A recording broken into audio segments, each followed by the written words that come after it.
Stave 1. Marley's Ghost. Marley was dead, to begin with. There is no doubt whatever about that.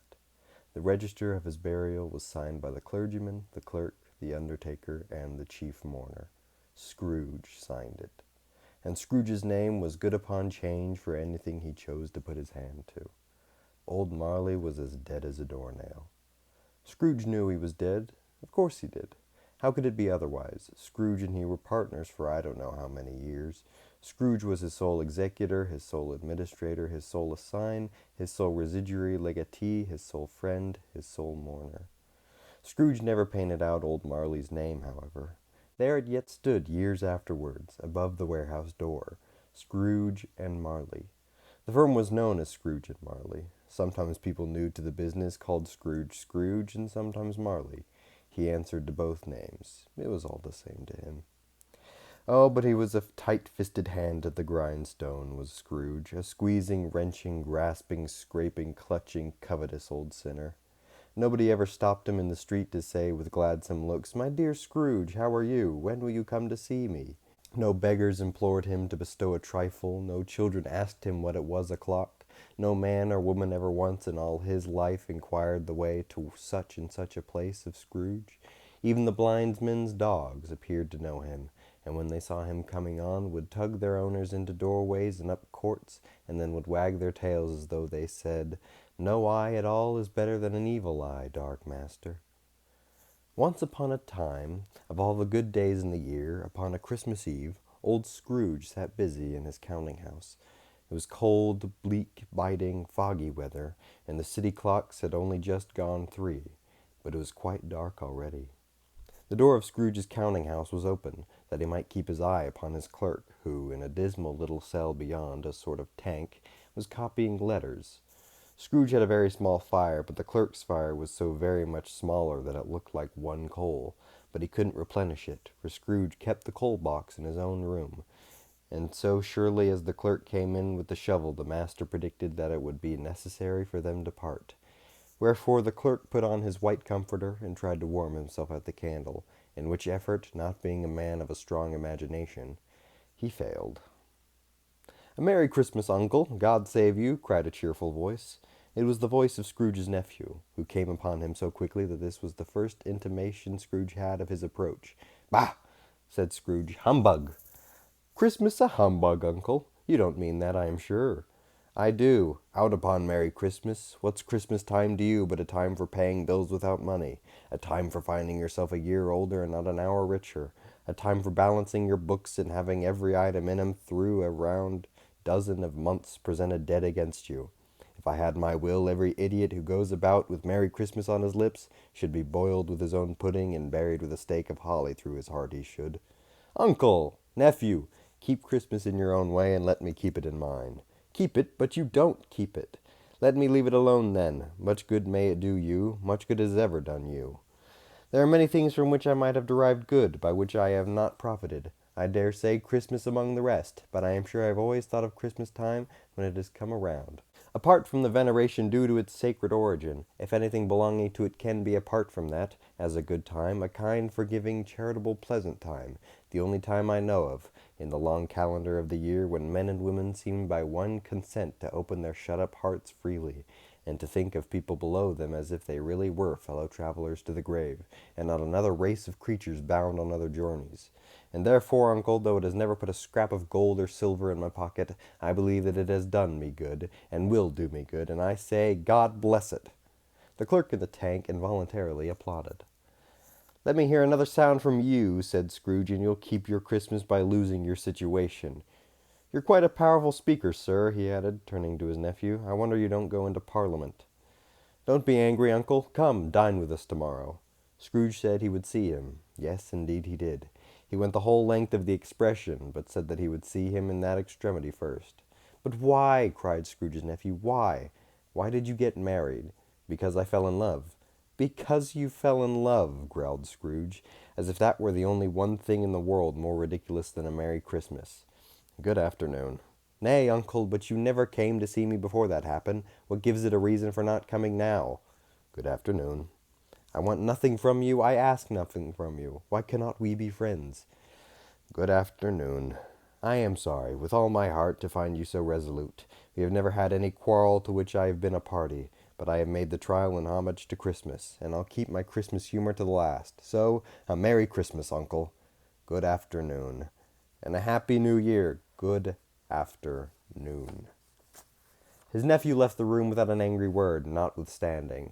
The clerk, in letting Scrooge's nephew out, had let two other people in. They were portly gentlemen, pleasant to behold, and now stood with their hats off in Scrooge's office. They had books and papers in their hands, and bowed to him. "Scrooge and Marley's, I believe," said one of the gentlemen, referring to his list. "Have I the pleasure of addressing Mr. Scrooge or Mr. Marley?" "Mr. Marley has been dead these 7 years. He died 7 years ago this very night." "At this festive season of the year, Mr. Scrooge," said the gentleman, taking up a pen, "it is more than usually desirable that we should make some slight provision for the poor and destitute, who suffer greatly at the present time. Many thousands are in want of common necessaries. Hundreds of thousands are in want of common comforts, sir. Are there no prisons?" "Plenty of prisons, but under the impression that they scarcely furnish Christian cheer of mind or body to the unoffending multitude. A few of us are endeavoring to raise a fund to buy the poor some meat and drink and means of warmth. We choose this time because it is a time, of all others, when want is keenly felt, and abundance rejoices. What shall I put you down for?" "Nothing. You wish to be anonymous. I wish to be left alone. Since you ask me what I wish, gentlemen, that is my answer. I don't make merry myself at Christmas, and I can't afford to make idle people merry. I help to support the prisons and the workhouses. They cost enough, and those who are badly off must go there. Many can't go there, and many would rather die. If they would rather die, they had better do it, and decrease the surplus population." At length the hour of shutting up the counting-house arrived. With an ill will, Scrooge, dismounting from his stool, tacitly admitted the fact to the expected clerk in the tank, who instantly snuffed his candle out and put on his hat. "You'll want all day tomorrow, I suppose?" "If quite convenient, sir." "It's not convenient, and it's not fair. If I was to stop 1/2 crown for it, you'd think yourself mightily ill-used, I'll be bound." "Yes, sir." "And yet you don't think me ill-used when I pay a day's wages for no work. It's only once a year, sir. A poor excuse for picking a man's pocket every 25th of December, but I suppose you must have the whole day. Be here all the earlier next morning." The clerk promised that he would, and Scrooge walked out with a growl. The office was closed in a twinkling, and the clerk, with the long ends of his white comforter dangling below his waist, for he boasted no greatcoat, went down a slide at the end of the Lane of Boys 20 times, in honor of its being Christmas Eve, and then ran home as hard as he could pelt to play at blind man's buff. Scrooge took his melancholy dinner in his usual melancholy tavern, and having read all the newspapers and beguiled the rest of the evening with his banker's book, went home to bed. He lived in chambers which had once belonged to his deceased partner. They were a gloomy suite of rooms in a lowering pile of buildings up the yard. The building was old enough now and dreary enough, for nobody lived in it but Scrooge, the other rooms being all let out as offices. Now it is a fact that there was nothing at all particular about the knocker on the door of this house, except that it was very large. Also that Scrooge had seen it, night and morning, during his whole residence in that place. Also that Scrooge had had little of what is called fancy about him as any man in the city of London, and yet Scrooge, having his key in the lock of the door, saw in the knocker, without its undergoing any intermediate process of change, not a knocker, but Marley's face. Marley's face with a dismal light about it, like a bad lobster in a dark cellar. It was not angry or ferocious, but it looked at Scrooge as Marley used to look, with ghostly spectacles turned up upon its ghostly forehead. As Scrooge looked fixedly at this phenomenon, it was a knocker again. He said, "Pooh-pooh," and closed the door with a bang. The sound resounded through the house like thunder. Every room above, and every cask in the wine merchant's cellars below, appeared to have a separate peal of echoes of its own. Scrooge was not a man to be frightened by echoes. He fastened the door and walked across the hall and up the stairs, slowly too, trimming his candle as he went. He closed the door and locked himself in, double-locked himself in, which was not his custom. Thus secured against surprise, he took off his cravat, put on his dressing-gown and slippers and his nightcap, and sat down before the very low fire to take his gruel. As he threw his head back to the chair, his glance happened to rest upon a bell, a disused bell, that hung in the room, and communicated, for some purpose now forgotten, with a chamber in the highest story of the building. It was with great astonishment and with a strange, inexplicable dread that, as he looked, he saw this bell begin to swing. Soon it rang out loudly, and so did every bell in the house. This was succeeded by a clanking noise, deep down below, as if some person were dragging a heavy chain over the casks in the wine merchant's cellar. There he heard the noise much louder, on the floors below, then coming up the stairs, then coming straight toward his door. It came on through the heavy door, and a spectre passed into the room before his eyes, and upon its coming in, the dying flame leaped up as though it cried, "I know him! Marley's ghost!" The same face, the very same. Marley in his pigtail, usual waistcoat, tights, and boots. His body was transparent, so that Scrooge, observing him, and looking through his waistcoat, could see the 2 buttons on his coat behind. Scrooge had often heard it said that Marley had no bowels, but he had never believed it until now. Nor did he believe it even now, though he looked at the phantom through and saw it standing before him, though he felt the chilling influence of its death-cold eyes, and noticed the very texture of the folded kerchief bound about its head and chin. He was still incredulous. "How now?" said Scrooge, caustic and cold as ever. "What do you want with me?" "Much," Marley's voice, no doubt about it. "Who are you?"